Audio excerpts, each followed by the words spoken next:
Hello, my name is Richard Pence, and today I'll be talking about my call to action and changing professional development in the ways that I see it could benefit and be changed for the better.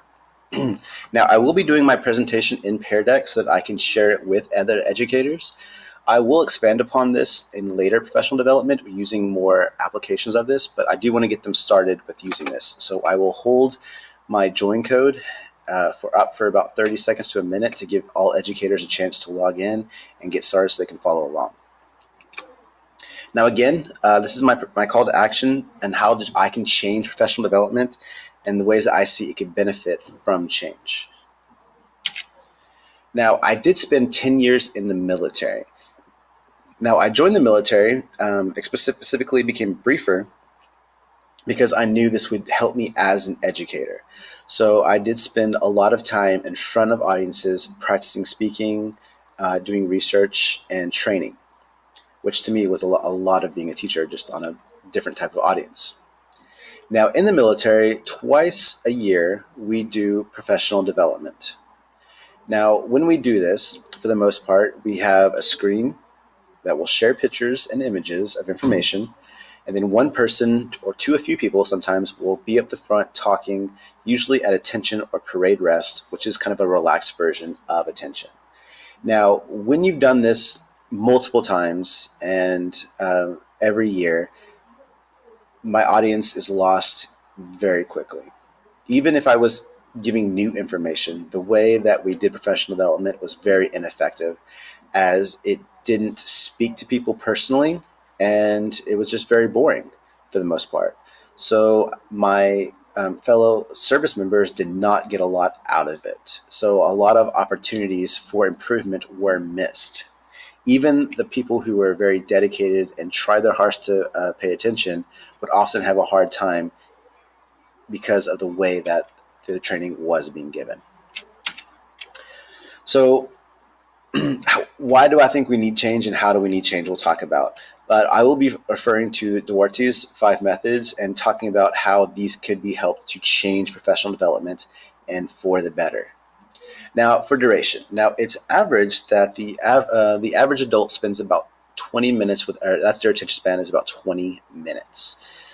So I would really want to keep my professional developments for the part where I'm talking before I change to a next station or just the whole training itself to 20 minutes. Now, it can go further, but I would want to change what we're doing to, again, make sure I'm engaging my audience and keeping them engaged. And again, treating them as king, because I want to make sure that they're getting the most of the training as well.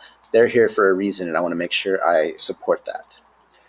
When I implement professional development, if it depends on the type. Now, we do attend professional development throughout the school year, but if it's a big groundbreaking, something I would be doing a lot of, I would really want to do this at the beginning of the school year, and then with enough time for teachers to reflect on and then plan into their lessons without having to just jump right into it. And then this really will give them times to think about what they want to do in their classrooms and for them to modify for themselves in their personal classrooms. Now, a big thing that I see missing is support. And support, I mean reflection and feedback of what's being in place. Often when we have a professional development, if training is given and then nothing else until the very end of the year and when we're being judged on it. For a professional development to be effective, there needs to be an opportunity for give and take, for feedback, what went well, what did not go well, and reflection on both parts. That way it could be modified and changed to best meet needs, or even scrapped if it's not effective at all. We don't want to continue with a professional development or training strategy that is ineffective and is just being a waste of time and money. So as a future administrator, I would want to make sure that I'm giving guidance and support and checking to make sure that everyone has the tools they need to implement whatever strategy I'm using in professional development. I want them to feel they have every tool they need. Now, different instruction refers to one, how I give the information in professional development. Now, we don't expect every student in our classroom to learn the exact same way, so I shouldn't expect every educator who's in my training to learn the same way either. I want to make sure I'm using different methods to engage my audience. These are going to be active and engaging lessons in my classroom, so I want to make sure I'm doing that as well with my educators. And like I try to speak to different multiple intelligences of the students in my classroom, I would try to do this as well with educators. I would have kinesthetic elements. I would have lots of visuals. I would have examples. I would have all these things that my educators need to get the most of the experience and hopefully learn lots.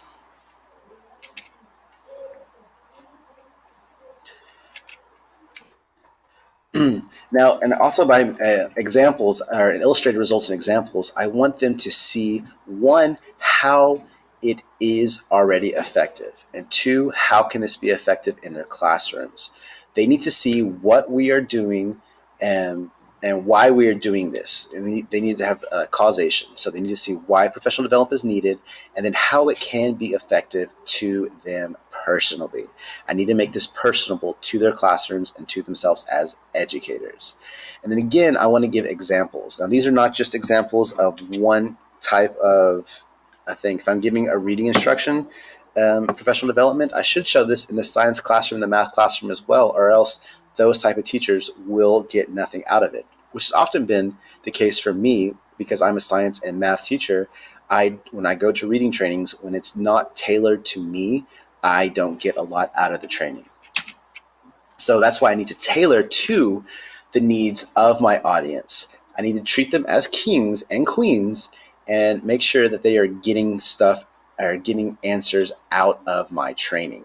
So talking to them and showing how they can use this in their classrooms and it be beneficial. Now, again, why do I see that we need change? As a future administrator working on budgets and everything, when I was reading the report where it talks about many districts spending an average of $18,000 per teacher per year on professional development, and then it goes on to say that little was shown from that money spent, that spoke a lot to me. Why am I spending that much money on change when it's being ineffective? If I want to spend that much money, I would want to spend that much, and it's being ineffective, I could use that money elsewhere.